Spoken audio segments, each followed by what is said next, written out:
Se você ligar a TV agora, abrir o Twitter ou ler a capa de qualquer grande portal de notícias, vai ter a nítida sensação de que fomos transportados de volta para o Antigo Testamento. De um lado, mísseis balísticos iranianos rasgando o céu do Oriente Médio, abençoados por ayatolás em nome de Alá, prometendo varrer o pequeno Satã do mapa. Do outro lado, a máquina de guerra de Israel, financiada e armada até os dentes pelos Estados Unidos, defendendo o território sob a retórica de que protegem a Terra Santa. O povo escolhido e os chamados valores da civilização judaico-cristã. É o roteiro dos sonhos para qualquer fanático religioso. É a batalha do fim dos tempos. O Armagedon televisionado em alta definição. Mas como você já sabe, aqui no Ateu em Análise, nós não compramos narrativas mágicas. Nós arrancamos a venda da fé. A verdade mais indigesta, aquela que nenhum dos líderes envolvidos quer que você perceba, é esta.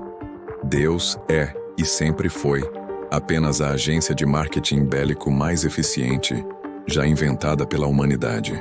Hoje nós vamos dissecar e desmascarar a teologia de fachada que sustenta a guerra entre o eixo Estados Unidos, Israel e o Irã. Vamos entender, através da história, da sociologia e da psicologia, como o sionismo, um movimento fundado por ateus, e o Islã político usam o delírio místico das massas para encobrir o que realmente importa: petróleo, expansão territorial, venda de armas, hegemonia regional e a sobrevivência cínica de suas elites. Bem-vindos à guerra dos sociopatas engravatados, disfarçados de santos. Para começarmos a nossa terapia de choque geopolítica, precisamos quebrar o maior mito fabricado no Ocidente. A ideia de que o Estado de Israel foi concebido e é mantido por devotos fervorosos, cujo único objetivo é cumprir as profecias de Yahvé. Isso não é apenas uma meia-verdade, é uma mentira histórica conveniente. Para entender a psique do Estado de Israel hoje, você precisa olhar para os arquitetos do sionismo no final do século XIX. Pegue Theodor Herzl, o pai do sionismo político moderno. Herzl não era um rabino ortodoxo balançando a cabeça sobre a Torá. Ele era um jornalista e dramaturgo austro-húngaro, um homem completamente secular, cosmopolita e assimilado à cultura europeia. O mesmo vale para David Ben-Gurion, o primeiro-ministro e fundador do Estado de Israel. Ele era um socialista convicto e profundamente cético em relação à religião organizada. Para esses homens, o judaísmo não era primariamente uma fé metafísica. Era uma identidade nacional, uma etnia marginalizada que precisava urgentemente de um Estado-nação soberano para escapar do maquinário antissemita europeu, um antissemitismo que logo culminaria no pesadelo do Holocausto. A religião, para os fundadores de Israel, era secundária, quase folclórica.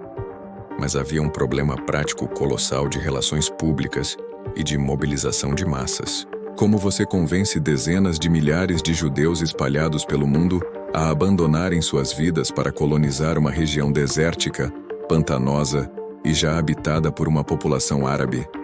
E pior, como justificar, perante o tribunal da história, a expropriação dessas terras? A resposta da elite sionista foi de um pragmatismo sombrio. Eles transformaram a Torá e a Bíblia numa escritura de imóvel, com firma supostamente reconhecida por um ser invisível. Eles pegaram o trauma histórico real de um povo e o costuraram com um mito fundador inquestionável. A elite militar de Israel e os estrategistas em Tel Aviv hoje sabem muito bem que a Bíblia não é um tratado de direito internacional.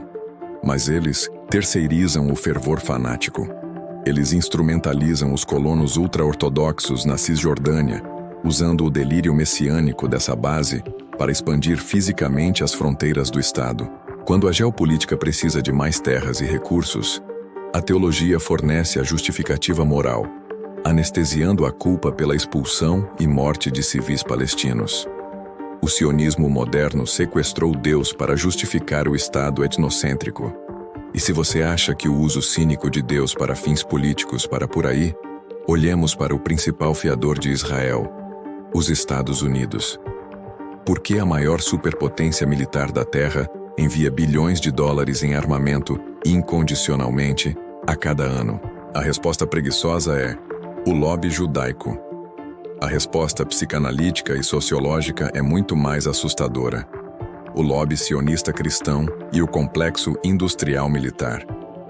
Existem hoje nos Estados Unidos dezenas de milhões de cristãos evangélicos, uma força política gigantesca, que acreditam literalmente que o retorno de Jesus Cristo e o juízo final dependem de os judeus controlarem toda a terra de Israel. Organizações como a Christians United for Israel, CUFI, injetam milhões em campanhas políticas. Eles não amam os judeus. Teologicamente, eles acreditam que a maioria dos judeus vai para o inferno no fim dos tempos. O que eles querem é usar Israel como um catalisador para o apocalipse. É um culto à morte disfarçado de política externa. Mas o Pentágono e a elite financeira de Wall Street não operam com base no livro do Apocalipse. Para Washington, a aliança com Israel é estritamente materialista. Israel é o porta-aviões terrestre inafundável do Império Americano no Oriente Médio. É a ponta de lança democrática armada para conter a influência do Irã, da Rússia e da China na região que abriga as maiores reservas de energia do mundo. A narrativa de defender nossos irmãos na fé é a vaselina retórica usada para fazer o contribuinte americano engolir orçamentos trilionários para a indústria da morte, como a Lockheed Martin, Raytheon e Boeing. O sangue no Oriente Médio garante os dividendos na Bolsa de Valores de Nova York. Deus, aqui, é apenas o corretor da Bolsa. Agora, vamos atravessar a trincheira mental do Oriente e focar em Teherã. No imaginário ocidental, a República Islâmica do Irã é frequentemente retratada como um manicômio gigante comandado por clérigos suicidas de turbante, desesperados para jogar uma bomba nuclear no mundo apenas para agradar a Alá e encontrar o 12º imã, o Mahdi. Isso é uma leitura infantil e perigosa. A sociologia e o materialismo histórico nos forçam a olhar para o que realmente sustenta o Irã moderno. Voltemos a 1953. O Irã tinha um primeiro-ministro democraticamente eleito, Mohammad Mossadegh, um nacionalista secular. O que ele fez? Nacionalizou o petróleo iraniano, tirando o controle das mãos da empresa britânica que hoje chamamos de BP. A resposta? A CIA americana e o MI6 britânico orquestraram um golpe de Estado, derrubaram Mossadegh e colocaram um ditador fantoche e brutal no poder, o Shah Reza Pahlavi. A Revolução Islâmica de 1979, antes de ser islâmica, foi uma explosão de ódio anti-imperialista contra décadas de subserviência aos Estados Unidos e saque de recursos. Os ayatolás não criaram a revolta sozinhos. Eles sequestraram a revolução de comunistas, socialistas e estudantes seculares, usando a única instituição que o Shah não conseguiu censurar totalmente: as mesquitas. Hoje, a liderança em Teherã, o líder supremo e a cúpula da Guarda Revolucionária Islâmica é a quintessência do pragmatismo oligárquico. Eles vestem túnicas escuras e recitam o Alcorão, mas olhe para os contra-cheques deles. Eles controlam conglomerados bilionários, as maiores empresas de telecomunicações do país, bancos, construção civil e refinarias. Eles não são homens-bomba ansiosos pelo martírio. Eles são os CEOs da Irã S.A. O Islã xiita radical cumpre duas funções puramente terrenas e nefastas para o regime iraniano. A primeira é o controle social interno e a necropolítica. É muito mais eficiente justificar o enforcamento de dissidentes, o espancamento de mulheres que recusam o hijab e a miséria econômica se você convencer uma parcela da população de que as leis do país foram escritas diretamente pelo arquiteto do cosmos. Quando opor-se ao ditador é opor-se a Deus, a ditadura se consolida. A segunda função é a terceirização geopolítica da morte. O Irã não quer uma guerra total direta contra Israel ou os Estados Unidos. Eles perderiam. O que eles fazem? Eles criam o famoso eixo da resistência. Eles financiam, armam e dão verniz teológico para o Hezbollah no Líbano, o Hamas na Palestina e os Houthis no Iêmen. A retórica de defender a mesquita de Al-Aqsa ou destruir a entidade sionista é a argamassa psicológica usada para recrutar jovens pobres, despossuídos e traumatizados nesses países árabes vizinhos. Os ayatolás vendem para esses garotos o ticket dourado do martírio e o acesso rápido ao paraíso islâmico. Enquanto os jovens libaneses e palestinos explodem na linha de frente servindo de escudo humano para a política externa de Teherã, a elite iraniana toma chá em palácios luxuosos. Isso nos leva à grande questão psicanalítica deste vídeo.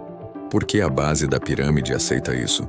Por que o jovem soldado israelense e o jovem miliciano do Hamas ou do Hezbollah apertam o gatilho, morrem e matam sorrindo?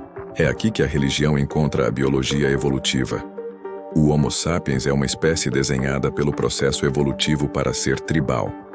Ao longo de centenas de milhares de anos nas savanas africanas, sobreviver significava proteger o nós e aniquilar o eles. Nosso cérebro primitivo é quimicamente programado para a coesão de grupo e para a paranoia contra forasteiros. A guerra, portanto, é a manifestação moderna desse instinto primata, turbinada por mísseis supersônicos. Mas humanos modernos têm o neocórtex, a parte do cérebro responsável pela racionalidade. Nós precisamos de uma narrativa moral para justificar o assassinato. Precisamos que nos digam que o ato terrível que estamos cometendo é um bem maior. A religião e o nacionalismo extremo funcionam como um vírus que hackeia o sistema operacional biológico humano. O sionismo messiânico e o radicalismo islâmico ativam o nosso instinto tribal primitivo e o elevam a uma categoria cósmica. Quando um líder de Estado grita, "Deus está do nosso lado", ele não está fazendo teologia. Ele está administrando feromônio social. Ele está suprimindo a empatia natural que você teria por uma criança despedaçada do outro lado da fronteira, transformando aquela criança não em um ser humano, mas em uma ameaça à tribo, um infiel ou um terrorista em potencial. As cúpulas em Washington, Tel Aviv e Teherã compreendem essa biologia perfeitamente. Eles usam a psicologia do medo e o pavor inconsciente da morte que todo ser humano tem para se manterem no poder. É um pacto satânico, metaforicamente falando, claro, onde a classe dominante lucra com a guerra e a classe trabalhadora de ambos os lados paga a conta com os próprios membros amputados e corpos sob os escombros. No fim das contas, a guerra entre Estados Unidos, Israel e o Irã é a síntese do niilismo moderno.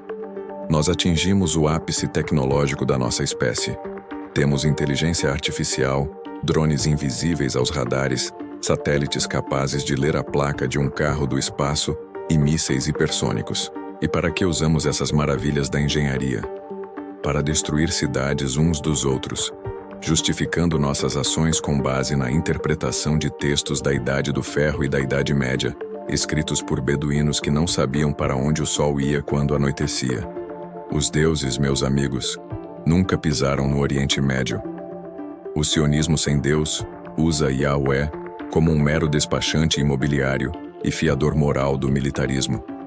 O Islã político usa Alá como general e carcereiro de mentes. E o Império Americano usa a cruz cristã e a palavra liberdade como relações públicas para o complexo industrial militar. Enquanto a humanidade não se curar dessa esquizofrenia coletiva, enquanto continuarmos lendo conflitos geopolíticos complexos como batalhas de super-heróis divinos do bem absoluto contra o mal absoluto, as elites continuarão rindo até o banco, pagando seus bilionários dividendos em ações da indústria bélica com o sangue de multidões anestesiadas pela fé. E você, depois de olhar por trás da cortina mágica, você acha que as próprias elites, em algum nível, acabam se inebriando com o próprio fanatismo? Ou é 100% cinismo calculista? O líder no topo acredita na mentira que conta para o soldado na base? Deixa aqui nos comentários, eu quero ler a análise de vocês. Se este vídeo serviu para arrancar você da matriz teológica em que os noticiários nos enfiam todos os dias, deixe o seu like. Inscreva-se no Ateu em Análise para não perder nossas dissecções sobre como a religião continua empacando a civilização humana. E lembre-se, Onde o pensamento racional cede espaço para a fé inquestionável, o massacre está apenas esperando o primeiro disparo. Até o próximo vídeo.